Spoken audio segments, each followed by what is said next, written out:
6, 1945, Hiroshima of Japan was bombed by a weapon unlike any encountered in the world, the atomic bomb.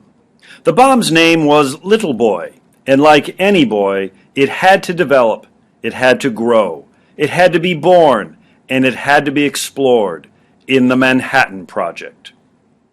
We start the story in the 1920s and 30s.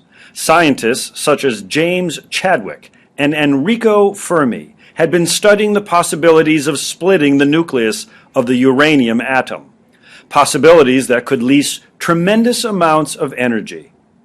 Soon, in 1939, suspicions arose that the Nazis were trying to make an atomic bomb of their own.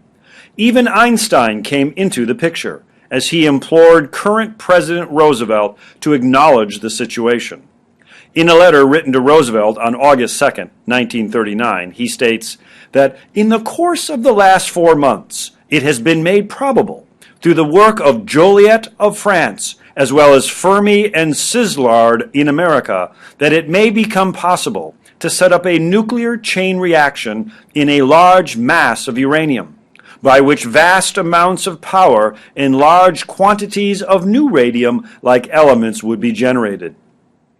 Now it appears almost certain that this could be achieved in the immediate future. This new phenomenon would also lead to the construction of bombs, and it is conceivable, though much less certain, that extremely powerful bombs of a new type may thus be constructed. Eventually, Roosevelt established the Advisory Committee on Uranium. While early results were limited, soon about 20 universities were involved.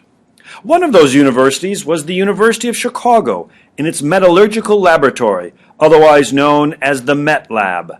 Headed by scientists Enrico Fermi and Arthur H. Compton, two of the most important steps in the Manhattan Project occurred here. First, the discovery of plutonium-239, a likely candidate to use for the bombs. Second, and even more importantly, it created the first sustainable fission chain reaction in uranium. The reactor they operated, CP-1, was astonishingly built underneath the grandstands of the abandoned Stagg Field, but nevertheless was a huge step for the country's project.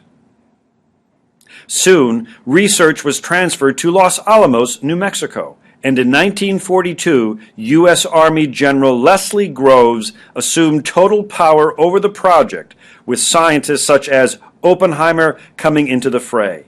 Not long after, in July of 1945, the first successful detonation of an atomic bomb occurred in Alamogordo, New Mexico.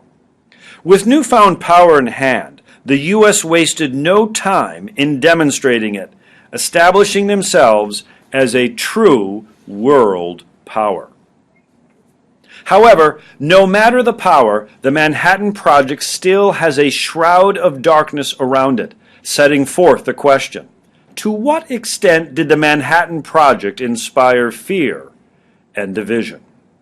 First and foremost, despite all of the power from the Manhattan Project, the U.S. was not able to escape an underlying sense of suspicion of the other side.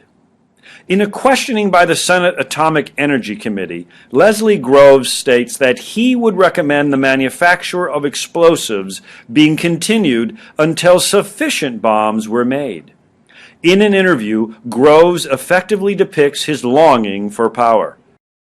And he said, he says he wanted this project to be turned over to the scientists. He always resented Bush and myself, and because he said that we weren't nuclear physicists, and therefore he was bitterly opposed to our running it, and he was going to be still more to your being in there, which is absolutely true. He is awfully funny. I had the problem of I wanted to get everything I could out of Wigner. While it can be seen that he simply wanted to provide safety for the country, embedded in his beliefs was a desire to be superior versus other nations and a desire for power, all things that fed into the Cold War itself. and all things that led to division. Along with that, the scientists behind the Manhattan Project faced their own problems. They resented their involvement in the project as they were pushed to military standards, and they resented the fact that Groves himself didn't understand the scientists' morals and values. In an interview, J. Robert Oppenheimer, a chief scientist for the Manhattan Project, explains these feelings. I think that scientists like to be called in and asked to advise on how to make the Voice of America a better thing. They like to be called in and asked for their counsel. Everybody likes to be treated as though he knew something. I suppose that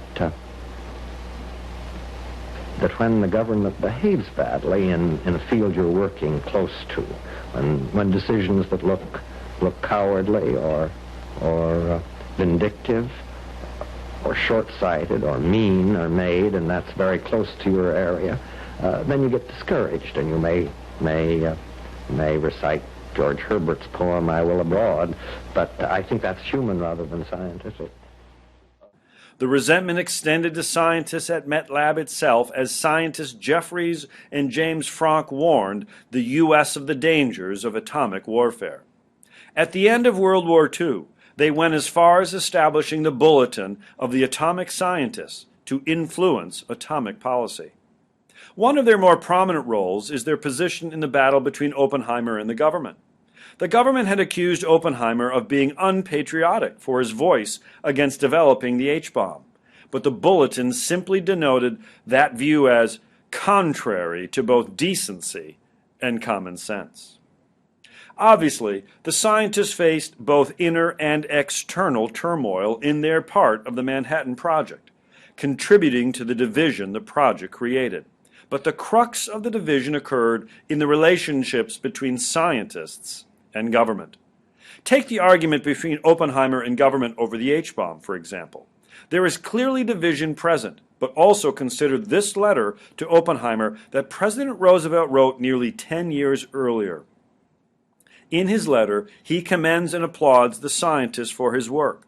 But 10 years later, that certainly isn't the case. Over the course of the Manhattan Project, division had set roots between scientists and government, division that must not be overlooked, and division that even extended to the common man.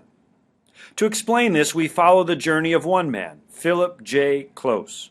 Close was a legal officer for the Manhattan Project, and in a letter he wrote, he details his experience at Nagasaki and his involvement, describing how Nagasaki has this morning disappeared from the map, and that he was tired and unhappy and uncomfortable, with no pride in having participated in the bombing.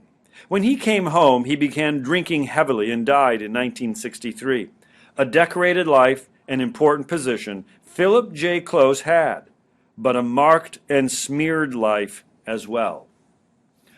As a result of the Manhattan Project, horrors unlike any other arose, contributing to the division and sense of guilt that people would have had.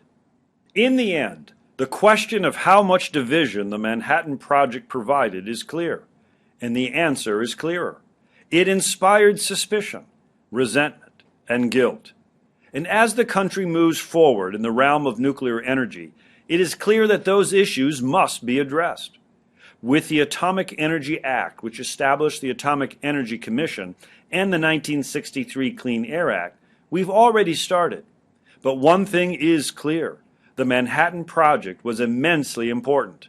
And as the first bomb was detonated in Alamogordo, New Mexico, a medley of emotions and feelings was released into the air.